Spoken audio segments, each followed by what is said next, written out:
Now, a disqualified MPP parliamentary hopeful of the Ayawasu West Wuogon constituency, Samuel Owosomankwa, has vowed to appeal the decision by the party's vetting committee after alleging that he was offered money to rescind his decision to contest incumbent MP for the area, Lydia Seyram Al-Hassan. This is a grand scheme against the youth of Ghana. This is not just against Amankwa. This is just against the youth of Ghana, because I heard somebody say that you are too young. But I tell them, look at J.A. for His Excellency. He was a minister at the age of 28. When are the youth going to rise up and then take their future in their own hands? We are taking our future in our own hands now. I was told I will be paid for everything I spent on this campaign. Gentlemen, I'm not too rich. I don't have so much money. But what we are pushing for is not money. Look, people feel the youth of Ghana are all about money. No, it's about changing the status quo, changing the future of this country, taking the future into our own hands. That's what matters. It's not about what people are going to pay to us. I didn't go into this election because of my pockets. No, in all humility, I can feed myself, my family, and those who are in need. Now, the vetting of parliamentary candidate hopefuls of the governing New Patriotic Party in the Greater Accra region by the close of Friday is expected to select 14 parliamentary candidates to represent the party heading into the general elections this year. My colleague Ken Ajesi visited some centers for JoyNews, and he comes through with this report.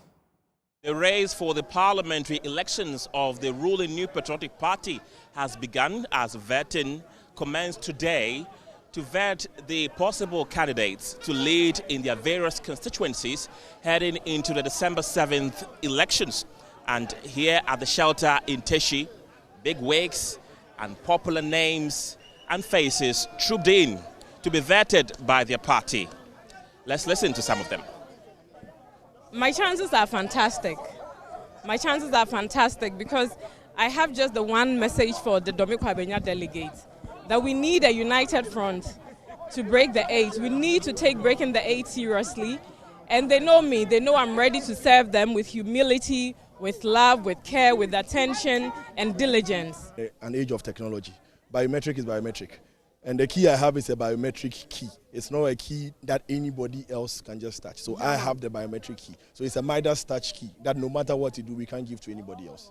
One of the key constituencies to look out for is the Domikwabenya seat, where the incumbent MP, Sarah Adjuasafo, will be looking forward to being fourth time lucky, but she faces a stiff opposition in a familiar face in the person of Mike Okwei Jr. You know, when you're a parent and your child does something wrong and you pick up a belt or a cane to beat up the child, and the child immediately kneels and says, "Mommy, I'm sorry," you will be touched and you leave the cane or the belt.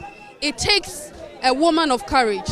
It takes a courageous politician to accept that I've done something wrong. Forgive me. And that is what has touched the hearts of the people of Domikwabenya. And I know they still would vote me into power.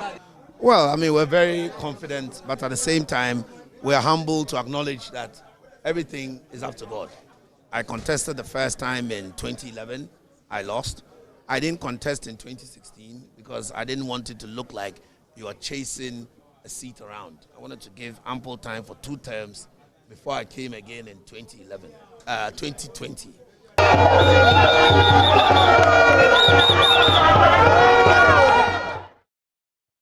Let's now take you to the Ashanti region, where the Member of Parliament for Adanse Asokwa, Katie Hammond, along with 14 other MPP executives in the constituencies, has filed a petition seeking the disqualification of an aspirant in the parliamentary primary, Sami Benford Dakwa. In the petition cited by JoyNews, Sami Benford Dakwa, Deputy Managing Director of the Ghana Publishing Company, is accused of not belonging to the NPP and contributing less to the constituency's progress. Nana Boachi Adam joins us via Zoom on this particular development. Nana, did you get Katie Hammond to talk about this petition, and what was his response? Well, Carlos, we did get the Honorable Member of Parliament for Adanse Asokwa, Katie Hammond, to talk about this. Well, he says that for him, for the years that he has been Member of Parliament for Adanse Asokwa constituency, he cannot recognize any particular day which had his eyes on Mr. Same Bimfo Dakwa. And so, to talk of Mr. Same Bimfo Dakwa contesting him for the Adanse Asokwa seat of the New Patriotic Party, it is unrealistic because the party's constitution, as enshrined in Article 12, Clause 4 and 7 of the MPP Constitution, says that an individual, before having access to contest for the parliamentary seat of the New Patriotic Party or on the ticket of the MPP, must be a well-known candidate and also somebody who does contribute to the progress of the party in the constituency. And so based on this provision in the MPP's constitution, the Honourable Member of Parliament for Adanse Asokwa, who doubles as Minister for Trades and Industry, the Honourable Katie Hamon, believes that Mr. Same Bimfo Dakwa is not qualified to contest the Adanse Asokwa seat on the ticket of the MPP. All right, so did Mr. Same Bimfo Dakwa also respond to the allegations leveled against him? Well, Mr. Same Bimfo Dakwa did respond to the allegations. He first responded when he appeared before the vetting committee. When he appeared before the vetting committee, the committee did question him about the petition that they have received. Well, Mr. Dakwa did also question the party executives and the Member of Parliament on their basis for saying he is not part of the constituency. And for him, he says that the party executives, alongside the Honourable Member of Parliament for the constituency, were unable to provide evidence as to why they claim he, Same Bimfo Dakwa, is not part of the MPP when it goes to the constituency, that is Adanse Asokwa. And so all the allegations leveled against him by the 14 executives alongside Katie Hamon are false. All right, so what did the vetting committee say about all of this? Well, we did get the national organizer of the MPP, Henry Nana Boakye, to also talk on this development. He says that the party has received the petition, and so it is yet to issue a statement to that effect. And so going forward, or subsequently after the whole vetting process on Friday, we would get to hear from them. We are grateful for your time. Now we can now take a wrap of the vetting process in the Ashanti region, where over 20 aspirants, including the Energy Minister and MP for Mensah South, Dr. Matthew Opoku Prempeh, as well as Trades Minister and MP for Adanse Asokwa, Katie Hamon, facing the committee. My colleague Nana Boakye Yadom engaged some incumbent MPs who are hopeful of victory.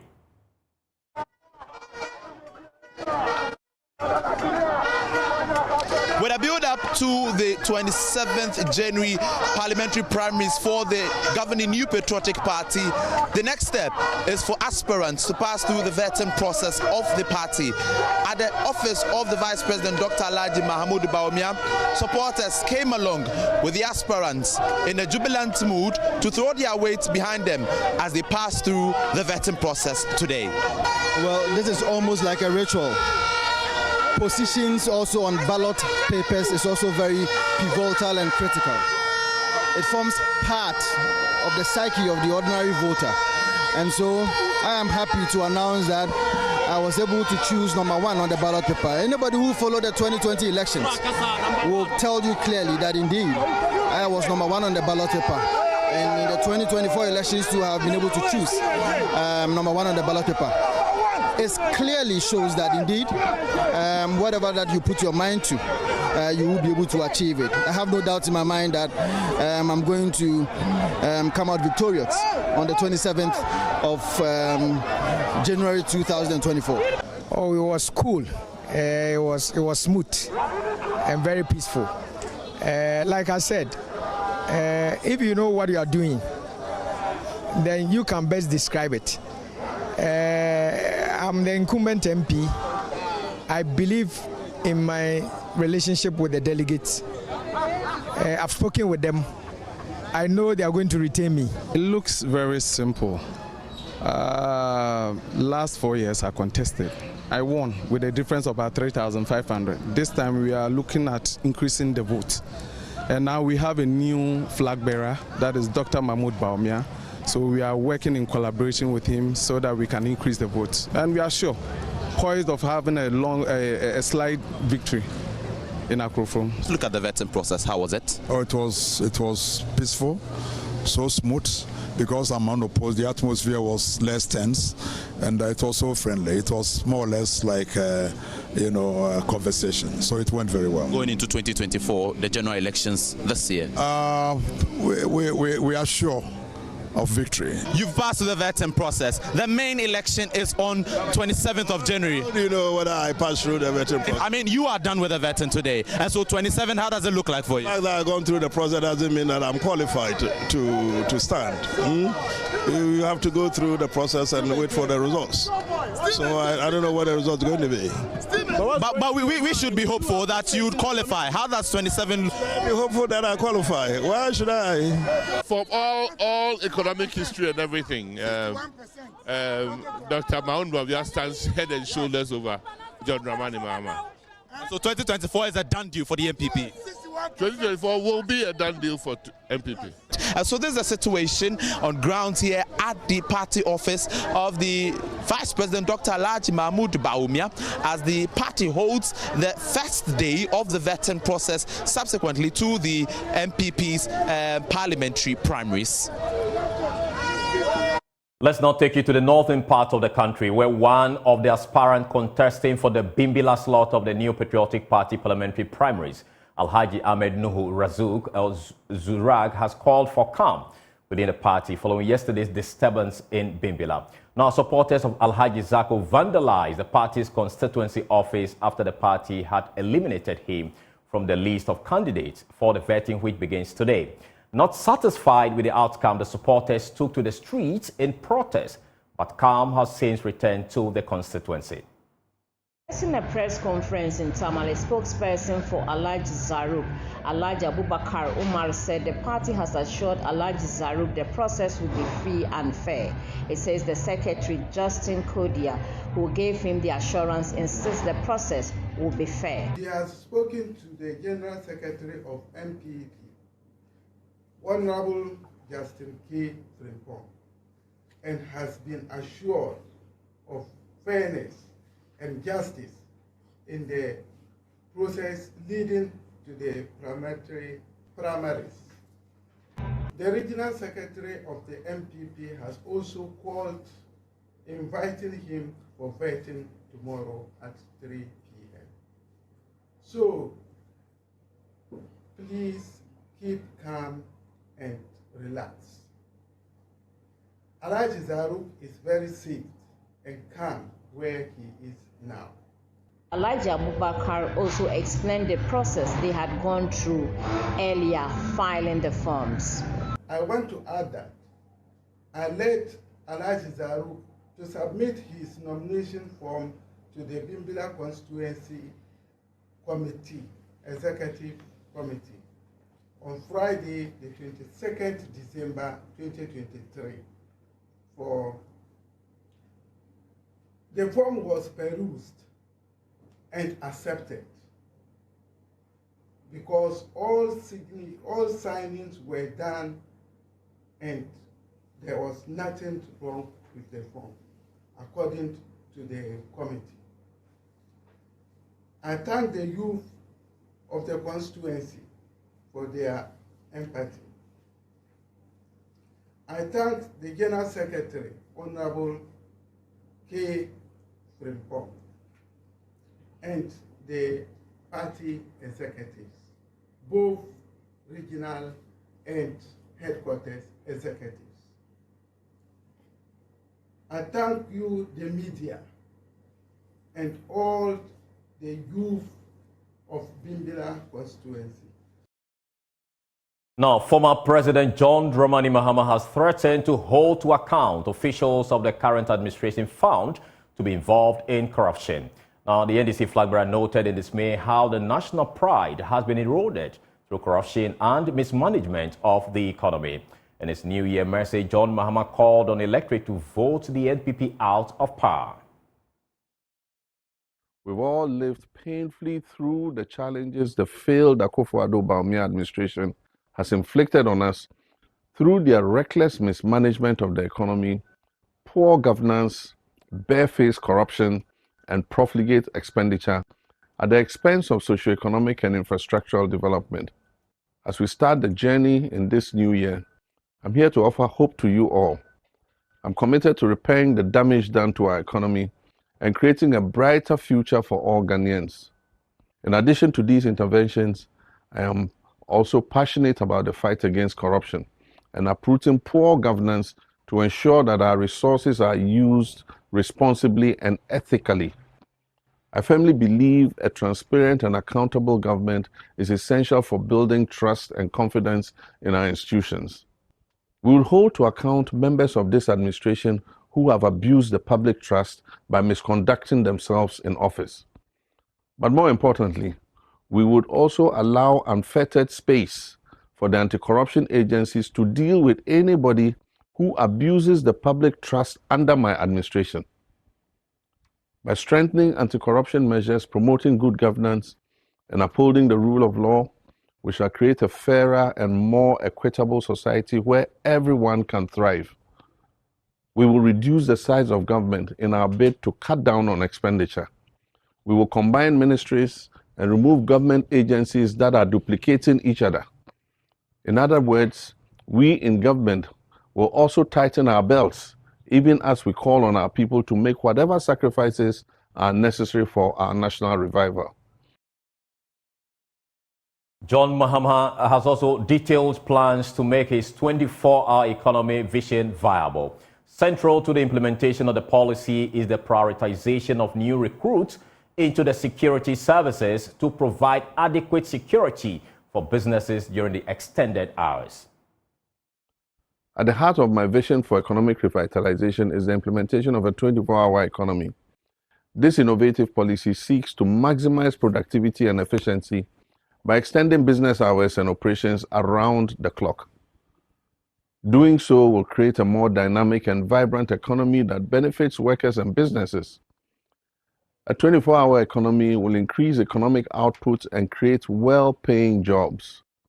It will also contribute to a more inclusive and accessible society, giving people the flexibility to work, to study, to shop, and enjoy leisure activities at any time that suits them best. The 24-hour economy will succeed because we shall provide improved security and public safety, which will require massive recruitment into the security services and private security operations. My government will provide cheaper and more reliable electricity for those participating businesses based on a time of use tariff system. Companies that sign up for the 24-hour economy will benefit from modern smart meters calibrated to charge a lesser tariff per kilowatt hour for power that is consumed during off-peak hours. Businesses that subscribe to the 24-hour economic policy will receive further tax incentives to reduce the cost of their operations and enhance their competitiveness. Financing support will be provided to strategic agro-processing factories and manufacturing companies through the Ghana Exim Bank to boost production, for import substitution, and for exports. Now, still to come, the Office of the Special Prosecutor says investigation has confirmed that, in fact, an attempt was made to offer money to a section of the majority caucus of Parliament with the intention of influencing their demand on their removal of Ken Ofori-Atta. We'll return with more after this break. Welcome back. Now, the Office of the Special Prosecutor says its investigation has confirmed that, in fact, an attempt was made to offer money to a section of the majority caucus of Parliament with the intention of influencing their demand on to remove Ken Ofori-Atta from office. Now, Special Prosecutor Kisia Jabin, however, says his office cannot probe the alleged case. The Office of the Special Prosecutor, in a document released Wednesday, appears to suggest that Ashanti North MP Apia Kubi, who first gave the hint of the attempt bribe, was not cooperating with investigations. We'll look at that statement shortly. Then you'll recall also in October 2022, and the Apia Kubi, who is the member of Parliament for Asante Akim Central Constituency, led about 80 MPs to demand the immediate removal of the Finance Minister and Charles Edu-Buahin, Minister of State at the Finance Ministry. In an interview on Upfront, he revealed that they had been approached with financial inducement, but they rejected the bribery attempt. Now, watch this. You take money to change your mind. Did we take money? Yes. You think we will do that? And I'm saying that I want somebody, one person, or anybody from where? Anybody associated with any such person who thinks that he can give money. Anybody. If I hear anybody working for any of such persons or if working for institutions. We are speaking in a vacuum. Which persons and institutions are you talking about? I am saying that if you are saying, were we motivated by money? I said no. But I want somebody from where you think they can bring money. Maybe from government. Yes, but government is the only party in this case. Were you giving money by government to change your mind? I want anybody from government institution, from institution owned by members of government. If, say, you are a minister of state or you are a government functionary and you own Joy FM, if I hear somebody from Joy FM making an allegation of that nature, that notwithstanding the fact that it's not coming from you, I will come out with information. I want somebody to do that. Sorry, what do you mean by information? Information that you were bribed or you are not bribed? I will come out with information that we are beyond the bribes. So you were approached with bribe? I am saying that we are beyond that. Our motivation is not the financial inducement. We don't have money in their pocket, but at least we have conscience. We will not reduce ourselves to that situation. And I warn you that though anybody who wants to attempt, please be advised. I'm sure we have sent this message to some people. They have sat upright. And I'm referring to situations of yesterday. I am saying that we have sound enough warning to people who want to influence members of our coalition with materialism. It won't happen. People are trying to influence you. I have said that. I have proved to people. And I want to challenge anybody. Or I'm saying that if I know that anybody in government owns even a business or owns even Joy FM, and Joy FM staff owns Joy FM, comes out to say that, or puts in on a platform, or puts in even on social media, we will see what will happen. Now, I mean, so you're categorically denying that? Yes, and I'm not. Is it for you alone or for other members? I'm not only denying. Yes, I'm challenging. That anybody has evidence. Anybody, I'm not denying. I'm challenging, and I want that challenge to come. And then they say your backtracking is strange. It's not. You let. I have not backtracked. Yeah. I have not backtracked, and I'm not afraid to say it. I have not backtracked, and indeed, I'm only giving respect to what my majority caucus has said. Now, the OSP statement suggesting the Ashanti North MP Kwame Appiah-Kubi was not cooperating with investigations reads. Now, there you have it. Occupy Ghana petitioned the OSP to investigate allegations of attempted bribery of the majority caucus of parliament by a wealthy businessman on November 3, 2023. According to them, Majority Leader Mr. Oseche Mensah-Bonsu, an MP for Ashanti North, Mr. Andy Kwame Appiah-Kubi, in an interview on Joy FM, alleged that an unnamed wealthy businessman had attempted to bribe a section of the majority caucus of parliament. Mr. Appiah-Kubi showed up hostility to the authorized officers of the OSP, and he was unyielding in his resolve not to cooperate with the investigation. Mr. Mensah-Bonsu denied direct knowledge of the matter. He denied knowledge of the undisclosed wealthy businessman and the amount of money he allegedly offered to the indicated section of members of parliament. OSP's gathered intelligence show that a wealthy businessman did in fact attempt to offer money to a section of the majority caucus of parliament with the intention of influencing their demand for the resignation or removal of Mr. Ofori-Atta as Minister for Finance. It also appears that the monetary offer was rejected by the contacted members of parliament. And then it goes on to say it appears to the OSP that Mr. Appiah-Kubi is the accuser and the vital key resolving the case. On the other hand, Mr. Mensah-Bonsu appears to be of limited utility in this regard, since he is in no different a position from that of any person who was not contacted by the wealthy businessman. And then it says, we are not unmindful that the OSP can compel the accuser to testify as a witness by way of a subpoena should criminal proceedings be instituted against the identified suspect. However, there will not be much to confront the accuser with in aid of compelling or leading him to confirm the actual identity of the wealthy businessman and the amount of money offered by the latter. And the special prosecutor directs the closure of the investigation in respect of allegations that a well-known and wealthy businessman attempted to bribe a section of the majority caucus of Parliament. Now, the special prosecutor determines that the institution of criminal proceedings at this time against the OSP's identified suspect will serve no useful purpose. And the investigation may be reopened should the circumstances and further facts so dictate. And so former Auditor General Daniel Domelevo is questioning the rationale of the selection of private audit firm KPMG to audit the revenue assurance contract between Ghana Revenue Authority and Strategic Mobilization Ghana Limited, which is SML.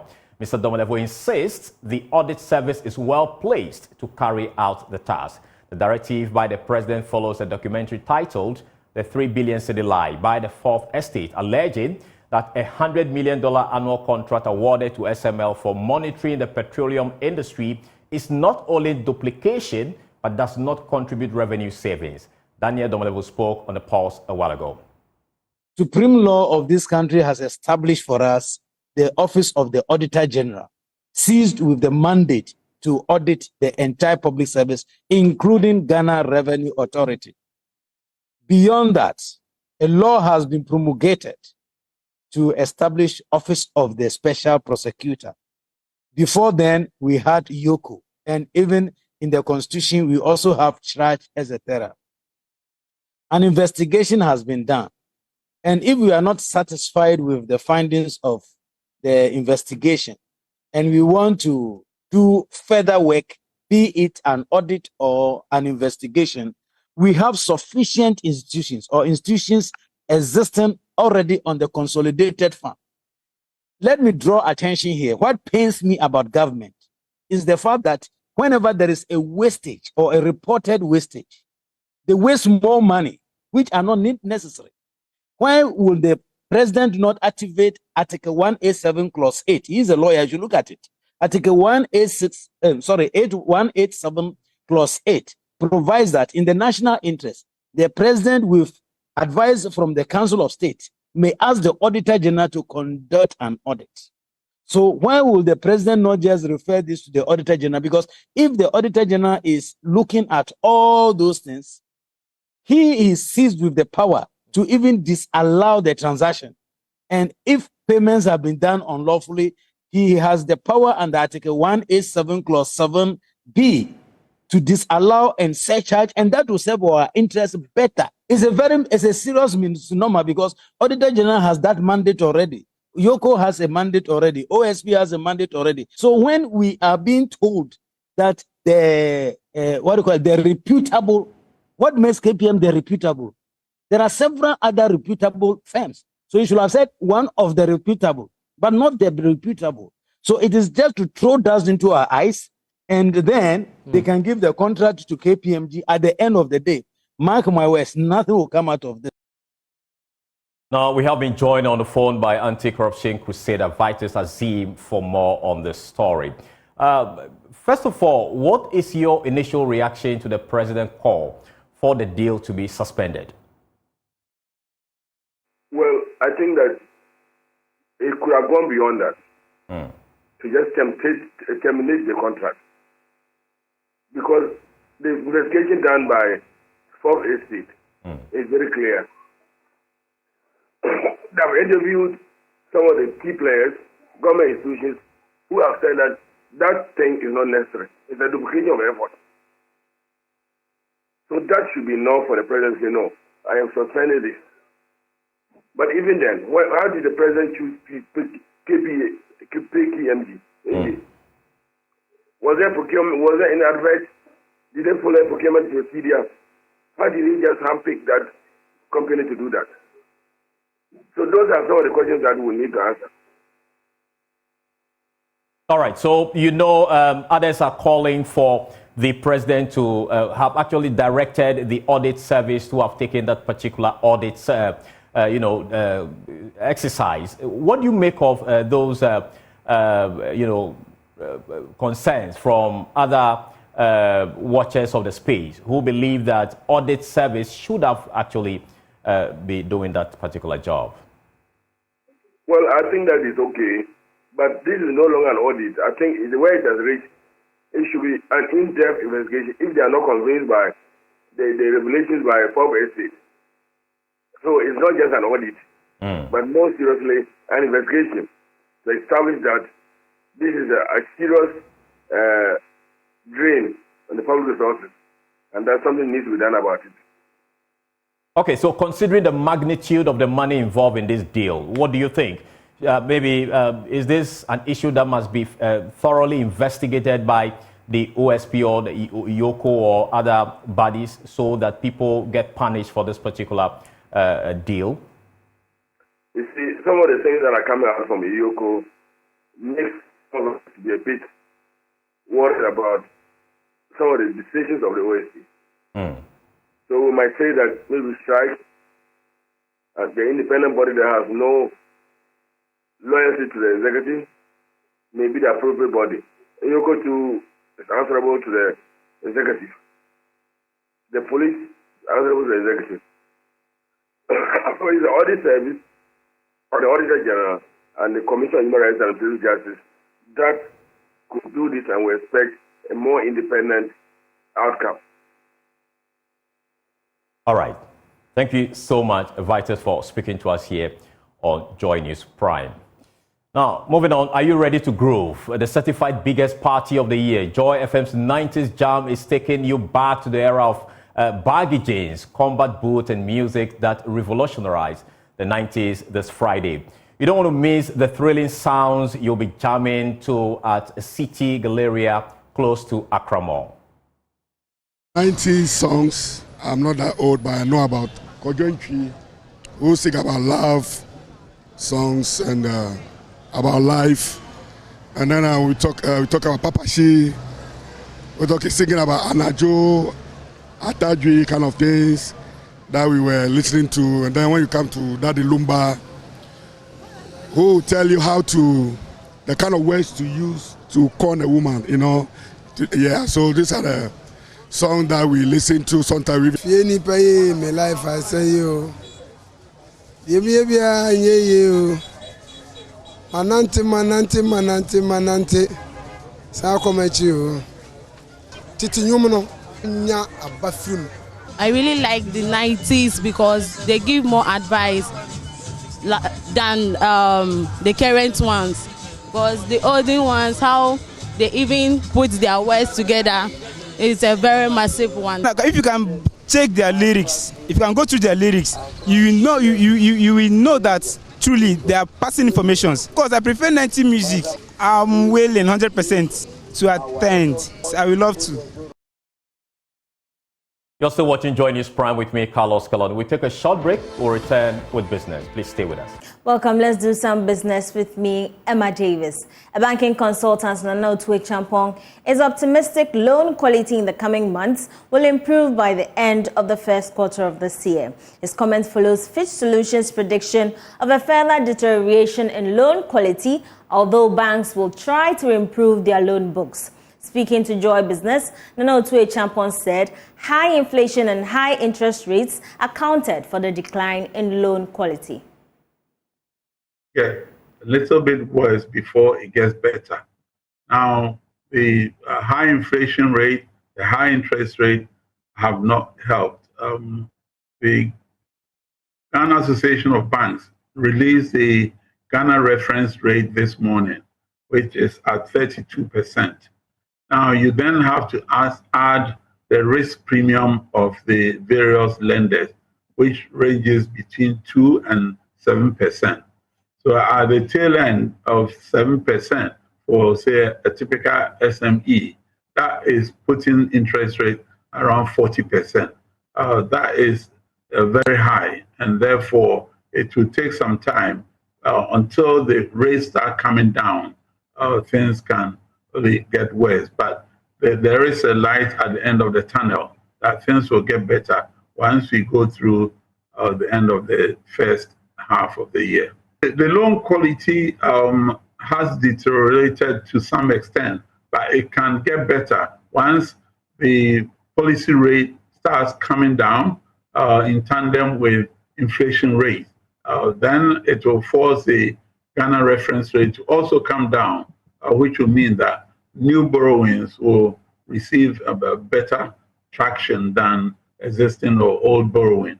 So I think General Fish has got it right that it has to get a little bit worse before it starts getting better. And I can foresee that, although I'm not in the prediction mood, that by the end of the second half, things would have picked up for the better. Now, government has borrowed 16.34 billion cedis via Treasury bills, about 6.62% increase over the month of November 2023. This was to refinance matured bills worth 12.83 billion cedis. Here's more in this report. The excess uptake was used to cover other budgetary needs. Investor demands for T-bills remained robust in December 2023 as the Treasury received bids of 16.35 billion cedis versus a combined target of 16.12 billion cedis. Yields saw mixed performance on a month-on-month basis, with a 91-day bill declining to 29.36%, while the 182-day advanced to 31.95%. The 364-day yield recorded a 74 basis points declined to 32.46%. Analysts anticipate high auction upticks in January 2023 to present upside pressures to T-bills yields, though continued disinflation may slow the rise. If inflation continues to decline, yields will come down. Away from the fiscals, energy strategist Dr. Yusuf Suleimana has described government's inability to pay its debt owed the independent power producers as worrying. According to him, government needs to expedite efforts to meet the demands of stakeholders in order to maintain power going into the election year. We have every cause to be worried about these situations, Darryl. And like my good friend Ben indicated, I always say that within our power space, we have been sitting on tenterhooks for some time now, just that we haven't realized it, or we feel or play numb to, the developing situations. What are we talking about here? I always say that if you look at what is available in terms of our maximum output and what the consumer demands on peak period, they are almost matching up. And so that shows that we are sitting on serious problem. I mean, we are sitting on the cliff. And so if you don't take any concerted effort to add any meaningful amount, any meaningful and quantifiable wattage into our power pool, we're going to have problems. And if you look at what is happening, the key issue has been always finance, as a matter of fact. Otherwise, I'll always challenge the duty bearers that why do you have to always talk about the fact that we have installed capacity of over 5,000 when our peak demand barely reaches 4,000. Why don't you commercialize them? And the next thing you will know is that they don't have the money to be able to commercialize them. Because the idea is we need gas, and we need gas. And gas has always been a problem. So if you look at all the areas, it was almost like a done deal for the generation side of this value chain. Unfortunately, the generation side, we've overly become, relaxed on the generation side, and it has come to bite us very hard. So yes, it's something that we have to worry about, and especially the fact that a lot of the players within the chain, either WAPCO, either Ghana Gas, either IPPs, they'll be on the neck of government. So government will have to be proactive to make concerted effort. Number one, to keep engaging these players, even if they are not able to meet their demand within a period of time. They should keep engaging them to have a plan, but not to play around. Not to act in good faith. If that's the case, I think we are heading towards something difficult. I always say that energy is the lifeblood of every economy. And if you joke around with your energy supply on your energy flow, you are doing that to your own peril, as a matter of fact. Because if there is a shutdown, and if you notice what is happening, we already have a bit of pockets of doom. So, like I just mentioned, right now we are sitting just at the cliff. So if there's any shortage of, let's say, any IPP, I mean, we can't afford to let a single megawatt be knocked off, intentional or unintentional. Government have to work towards that to ensure that the megawatts that we have now, we have to sustain that. On the petroleum sector, Dr. Isi Sulemana said the availability of a running refinery is necessary to reduce Ghana's reliance on the importation of finished petroleum products. Favorable condition within the international space. That's actually what is accountable for, largely accountable for this favorable condition. And this international space is highly fluid. So what I want to say is that let's develop our internal capability. I always say that when external forces are coming, they hit hard and they battered economies that are not resilient. So, and our weak point, our upstream have been doing well that, I must say, and thanks to NP and the other place. But our weak point within the upstream is the fact that we don't have a running refinery. That's a huge hollow point for the upstream. Let's take a cue from Nigeria. Nigeria, they are bringing out huge refineries on board. 2 refineries are already on board. Now, what are we waiting for? We have deals that is supposed to bring Tor on stream. We need to do that. Let's work towards to ensure that Tor become profitable Tor brand. And we have a private refinery that is coming. Let's ensure that NPA put all possible measures, create environment to let this place come. I can't wait to have to see an environment where our BDC will source oil locally, our petroleum product locally. And if we do that, this quantum of money, $350 to $400 million US, that's huge on a monthly basis that will turn out to import finished product. That will help a lot, and that will even stabilize our city. That'll be all for the business segment on JoyNews Prime tonight with me, Emma Davis. For more business news, do log on to myjoyonline.com. Have a good evening.